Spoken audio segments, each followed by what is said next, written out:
Someone's traveled a lot. Where are your traveling essentials? Going abroad for the first time soon. Where are you going? You're going to Japan? Japan! A lot of Japanese travelers right now. Everyone's going because of the weak ass yen. It's quite sugoi to go to Japan right now. Everyone's gonna eat the oishi food and buy everything on sale. I think you'll have a great time, bro. Honestly, the only thing I'll say is that it was harder than I thought to get around not knowing any Japanese. Compared to Korea, where it was easy, it was a little bit harder. I don't know, keep that in mind. But honestly, everything's clean, everything's safe in the big city. In Tokyo and Kyoto, it was no risk. I don't even think anyone tried to scam me. None of the taxi drivers tried to scam me. Nobody tried to like drive in circles and make me pay more. Nobody, I was like, well, I'm a tourist, bro. I felt insulted. Is it worth buying the Japanese currency? I will never tell you if it's worth it or not to buy Japanese currency, because that is currency speculation. One of the most difficult things to make a sustained profit on in the world. FX trading, bro, unless you have Andrew Tate's guide, you're not gonna make sustained profits in currency trading. Nobody has any idea. The smartest people in the world paid multi-millions to try and do this, and they don't get it right. They've blown up accounts for billions. No, do not try to get into that. That is a terrible recommendation. But if I have to answer your question, if I have to tell you my Hustlers University status, my understanding is that about when the yen dollar hits 160, that's like the line in the sand. What is it at now? Yeah, it's 157. Every time it gets around to 160, that is where it's become so untenable for the Japanese government. They take some of their dollars they have saved and they start buying the yen. And they do it in the dead of night right before trading closes, unannounced basically, to try and shock some of the people that are betting against the currency to lose money. They're trying to scare them out of it. That is what they try to do. Now, obviously, they've done it a couple times now and it's bounced off 160, but it keeps coming back. And they don't have infinite money. Obviously, Japan has large FX reserves, but they can't just keep tossing money in the fire. So it's interesting. That is why people say Japan's in a rock and hard place situation. They're in a bad spot because their government interest rates are so low and American interest rates are so high. That differential just naturally causes people to borrow yen, buy dollars, which makes the yen weaker. It just keeps happening. There's a non-stop out of Japan into America, but they can't raise interest rates because they're Japan. They're deeply in debt. So that's the long and short of the problem in Japan. They're trying to fix it. I don't know what they can do. I've not seen one credible solution. I think they're in trouble. Japanese people work so hard, but their economy tricks is kind of sad. The Japanese people need to work hard at, I'm sorry to say it.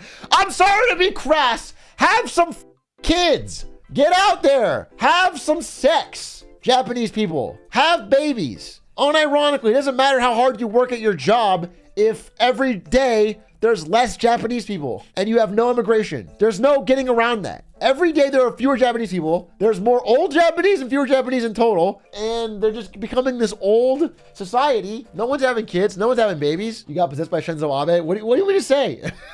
This is the facts on the ground, dude. They're having no kids. They're having no kids. It's a problem. Did you see they're doing like a government dating app?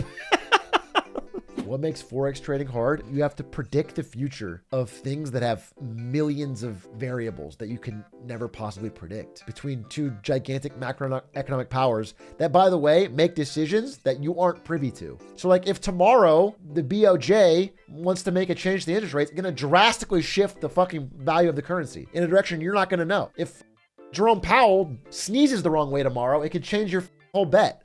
And small shifts in Forex trading can lead to huge losses for you. So that's why I don't think it's a good idea. That's why I think it's a bad idea. Japan with no cars and no kids, what they got left? Nintendo, baby! The big N!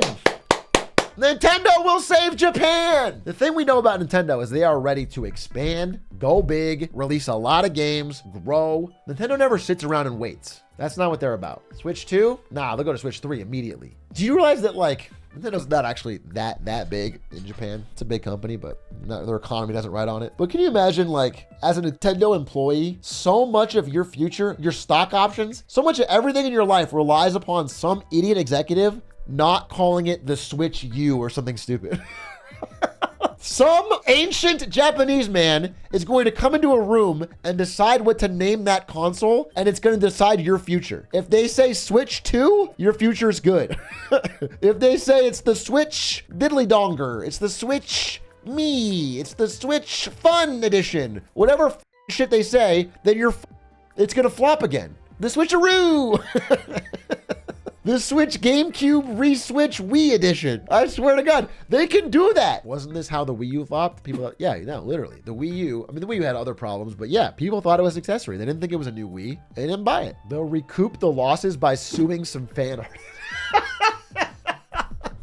Yeah, I mean, once the stock tanks, somebody's going to be like, all right, we need to start really cracking down. We need to find some 8-year-old kid who drew a Mario, bust down his door and get that dollar bill. They're coming straight for Aiden's yard money.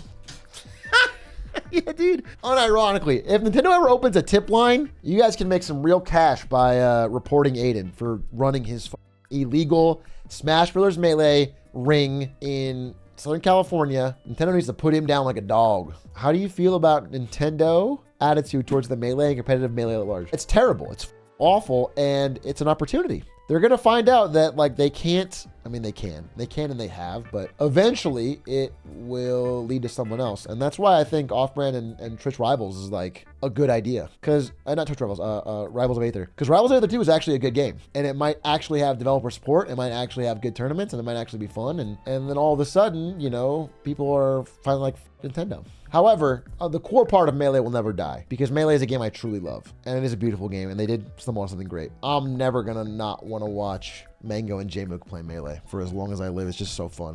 But I wish Nintendo was a little smarter about it. Yeah, I wish they were. I wish they weren't so up their own ass about competitive.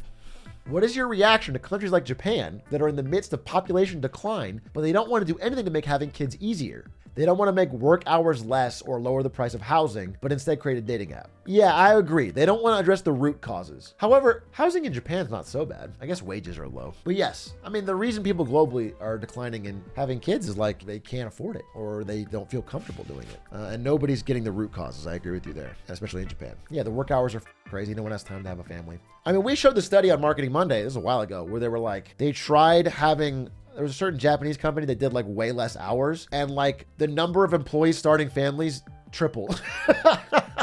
They were like doing, 6-hour days or whatever instead of 12. Is it possible they're all declining because they have LRIS? Possibly. That's why we have to phantom tax them. You know what I'm saying? Am I right, fellow Gen Alphas? Japan is also the least productive with all their hours worked.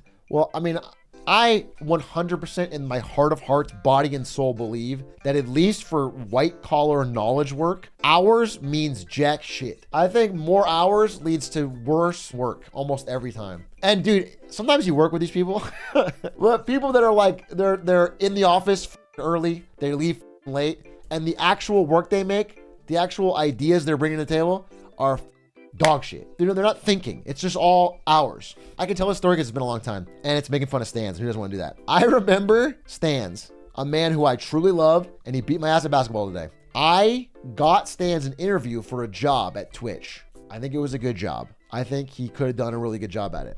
For the interview, it had a requirement. It had like a thing you had to do, like a project. You had to like come up with a campaign or you had to like do something. Again, asking for work, I'm actually against now, but we did it at the time. Again, at the time, Stans needs a job. He's looking for a job. We give all the candidates a week. So we give them all at the same time. We're like, hey, you're in the short list of candidates. Here's the task. You have a week, come back and we'll review it and that's it, okay? And again, it's a small team, a small marketing team at Twitch. I'm giving him a full force review. I'm like, he's great, he's the GOAT. He has everything set up to succeed. He is like, I want to show how fast I am at this. So he farts out a solution in the first day, in like 4 hours, whatever. And then he sends it in. Every other candidate works the full week and sends in theirs. You have to understand, when we're reviewing them, he's expecting us to like review it right away. We don't even look at it. Nobody looks at it until the week later. So we're all reviewing him. His looks awful. Like by comparison, his is so much less effort. It's like so obvious. There's no possible way we can get him through. I remember this very clearly because the other packets are so much more effort. That's not really the same example we were talking about, but that reminds me of time and effort and value. But it's funny because I think, I was really excited because I wanted to be coworkers with him. He worked out fine. He ended up going to Gen G and making a rack anyway. In Japan, there's a culture where you can't leave before your manager, so they sit and do any work for hours. Yeah, exactly. I think all this stuff is bullshit. That's why I love remote work, because it removes all this extra bullshit. And that's why I think a lot of people love it. People abuse it, which is unfortunate, but this type of shit, it's not as bad as Japan here, but it's the same thing. Like, there's obviously that benefit of like, hey, if I'm there when the boss leaves, I look like a Chad. But it's like, I worked a lot today. I got nothing left in the tank. I'm not sitting here. I want to go home and see my girlfriend or whatever. It's inefficient. I'll just say it's inefficient.